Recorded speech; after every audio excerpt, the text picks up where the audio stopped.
구약의 그 모든 것을 이루었기 때문에 그것을 흔히 요즘 사람들은 그것을 복음이라 하죠. 복음이라는 것은 복복자의 소리엄자인데 예언으로 있던 그 사실이 실제로 실상으로 이루어졌다는 것입니다. 이루어졌으니까 그게 이제 복이잖아요. 왜 복이냐면은 그것이 이제 그 신약이 아직 남았기 때문에 다 이루어진 것은 아니지만 1차적으로 이루어진 거죠.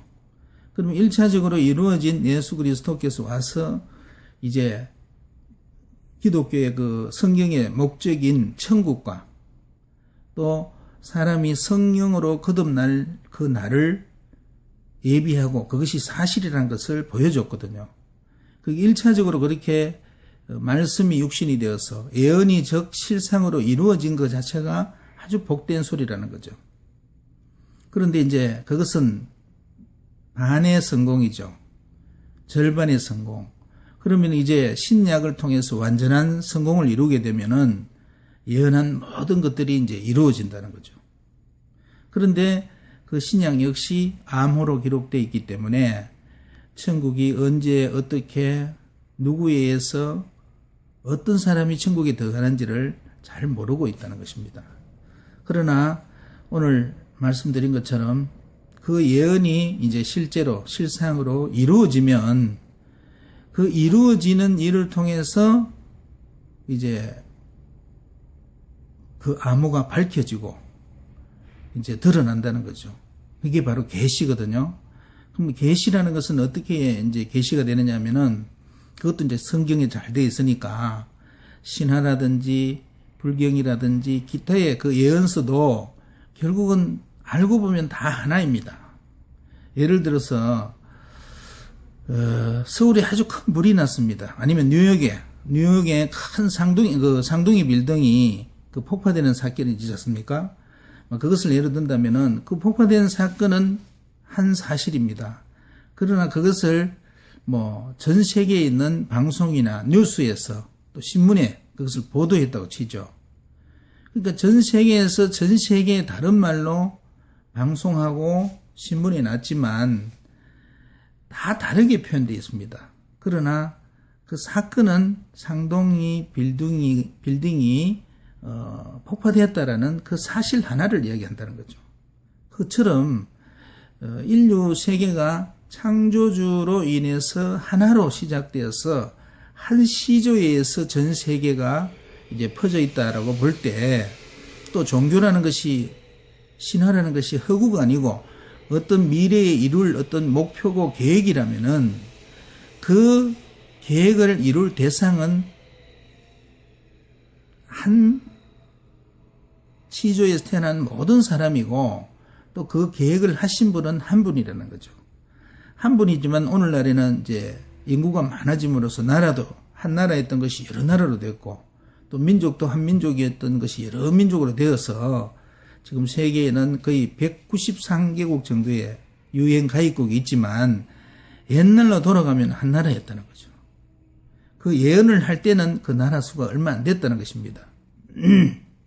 그러면 이제 그 예언을 이룰 때는 여러 민족이 있지만 그 여러 민족의 창조주가 이룰 일을 같은 이야기를 했지만 그 받은 사람들은 이미 언어가 다르고 사상이 다르고 또 각 선 사람이 다르다 보니까 그거를 뭐 인도 사람은 인도말로 했을 것이고 또 이스라엘 사람은 히브리어로 했을 것이고 또 그것이 만일 로마 그리스라면은 로마 그리스 말로 라틴어라든지 이런 것으로 또 표현되었다는 거죠. 우리 한국 같으면 또 한국말로 표현됐을 것이고 그래서 그 경서가 마치 다른 것처럼 또 그것도 더군다나 이제 암호로 기록되어 있으니까 그 확실한 뜻을 모르니까 그것이 서로 다른 책인 줄 알지만 사실 이제 그 암호가 밝혀지고 또 그 일이 이루어질 때는 같다는 것을 우리가 알 수 있습니다. 그러면은 암호를 이제 풀어줄 그 계시가 이제 할 때 되면은 창조주가 직접 어떤 방법으로든 이제 이 세상에 오시는 거죠. 그 온다는 것이 또 각 경서에 예언되어 있는데 바로 그게 구세주거든요. 구세주는 사람입니다. 예수 그리스도 사람이었죠. 그러나 그 예수 그리스도와 다른 사람과의 차이는 뭐냐면은 예수 그리스도라는 분에게는 임마누엘, 즉 창조주 하나님의 영이 임하신 거죠. 그래서 우리가 무당에게 신이 임하는데 이 집에 구두를 할 때는 이 집 신이 들어가고 저 집에 구슬을 할 때는 저 집 신이 들어가지만 또 한 집의 신이 이 무당이 와서 구슬하고 저 무당이 하더라도 같은 신이라는 것이죠. 그러면은 창조주가 그 당시에는 예수라는 육체를 통해서 와서 사람에게 창조주의 계획과 약속한 것을 이룬 것입니다. 그렇다면은 이 말세의 모든 경전에 예언되어 있는 그 구세주 역시 세상을 구하기 위한 주인이잖아요. 창조주 영이 그 육체에 임하는 것입니다. 그런데 그렇게 이제 임했을 때 이제 우리는 지금 모든 것을 잊어버리고 또 우리가 종교를 본질적으로 이해할 때 우리는 성령으로 거듭나기 위해서 또는 부처로 성불되기 위해서 신선으로 되기 위해서 종교를 하는 거거든요. 근데 그 부처나 성령이나 신선이 어떤 특별한 것이 아니라 우리가 처음 창조될 때는 창조주의 형상으로 태어났다는 거죠. 창조주의 형상은 신이고 영이기 때문에 형상이 없습니다. 그럼 어떤 형상을 이야기하느냐? 바로 창조주는 신이라는 거죠. 신의 형상으로 우리가 인간이 태어났다는 거죠. 그러니까 그 안에 우리 잔재가 있지 않습니까? 우리 영혼, 정신이 바로 그 신이라는 거죠. 이 신은 창조주에게 왔다는 거죠. 그 신이. 자, 그것이 이제 우리의 영혼인데, 그러면은 그 창조주에게 온 그 자체가 바로 신화가 되고 또 종교가 된다는 거죠. 그런데 그 상태가 바로 부처고 신선이고 성령의 사람이었거든요. 그런데 그것이 다시 부처가 돼야 된다. 성령으로 거듭나야 된다.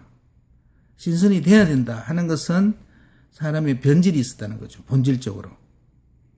그 변질적으로 일어난 이유가 바로 뭐냐면 모든 종교의 목적이 구원이라지 않습니까? 구원은 바로 어떤 늪이나 어떤 잘못된 곳에서 구속되어 있고 빠져 있다는 이야기입니다. 그 악한 신으로부터 빠져 있다는 이야기입니다. 결국은. 그것이 오늘 이제 주제인 용의 주제가 될 수 있는데, 어디의 주제입니까? 그 용에게 우리가 잡혀 있다는 거죠. 악신에 의해서. 그것으로부터 구원되는 것이 바로 종교에서는 구원이거든요. 그러면은 그런 어떤 구원이 될 때 이제 구세주가 나타나는데 구세주에게는 창조주의 영이 임하니까 이 세상 사람들은 다 변질된 영을 갖고 있고 신을 갖고 있는데 창조주는 이 우주와 만물을 창조하시고 또 인류를 창조하신 분이라는 거죠. 그 영이 구세주의 몸에 임하게 되면은 그 창조주는 자신이 이 모든 창조에 관여하시고 주관했기 때문에 그 일을 다 할 수밖에 없잖아요. 그거는 마치 10년, 100년 전에 어떤 조상이 죽었는데 오늘날에 그 조상의 신이 자꾸 꿈에 나타난다는 거죠. 그렇게 해서 어떤 명한 무당을 데려서 구슬합니다. 구슬할 경우에 그 무당에게 100년 전에 그 신이 임해서 그 사연들을 이야기를 하거든요. 그러니까 100년 전에 죽었지만 그 신을 다시 신매제를 통해서 무당을 통해서 그 신의 이야기를 들어 있는 것, 그런 이치처럼 구세주라는 부분도 바로 이 세상을 창조하신 크고 옛날에 그 신이지만 그분이 다시 육체에 오셔서 그 시작 단계에서 이루신 모든 일을 이제 알고 있으니까 그것을 우리가 구세주라는 입을 통해서